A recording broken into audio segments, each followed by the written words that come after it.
ఈరోజు SEMICON India 2025 ఒక అద్భుతం సృష్టించింది. భారతదేశ చరిత్రలో అలా నిలిచిపోనుంది. ఎందుకంటే ఒక అద్భుతం అంటే ఇప్పటి వరకు దేశీయంగా తయారైనటువంటి మొట్టమొదటి చిప్పు విక్రమ్ 32. మనం ఎప్పుడూ కూడా ఇప్పటి వరకు సెమీ కండక్టర్ పై ఏది సాధించలేకపోయాం. ఈ సెమీ కండక్టర్ లో భాగంగా తయారు చేసినటువంటి ఈ చిప్ విక్రమ్ 32 ఏదైతే ఉందో ఇది 2009లో వచ్చినటువంటి విక్రమ్ 16 చిప్ కి అయితే అప్గ్రేడెడ్.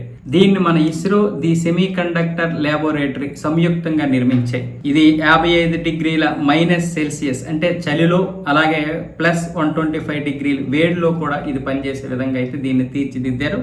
ఇది టీవీల్లో కానీ, ఫోన్లో కానీ, లేకపోతే మనం వాడుతున్నటువంటి ల్యాప్టాప్లో కానీ ఉపయోగించడానికి పనికిరాదు. ఇది కేవలం అంతరిక్ష పరిశోధనల కోసం మాత్రమే దీన్ని తయారు చేశారు. అంటే ర్యాకెట్లు కావచ్చు, లాంచ్ వెహికల్స్ కావచ్చు, ఇలాంటి వాటికి మాత్రమే దీన్ని ఉపయోగించే విధంగా అయితే తయారు చేశారు.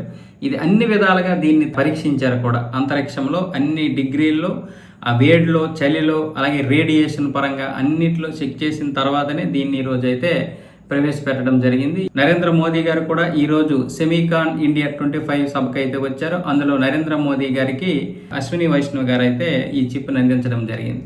నిజంగా భారతదేశం ఒక అద్భుతం సృష్టించిందని చెప్పొచ్చు. ఇది మన సెమీ కండక్టర్లకి నాంది.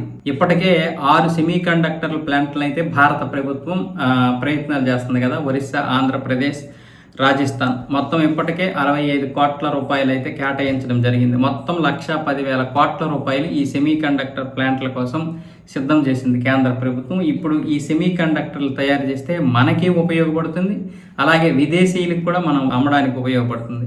ఇప్పటికే సెమీ కండక్టర్ల పైన తైవాన్, జపాన్ లాంటి దేశాలు, చైనా లాంటి దేశాలు మంచి డిమాండ్ని సంపాదించుకున్నాయి. మనం కూడా ఆ దిశగా అడుగులేస్తే మన ఆర్థిక వ్యవస్థ కూడా ఇంకా పుంజుకుంటుంది.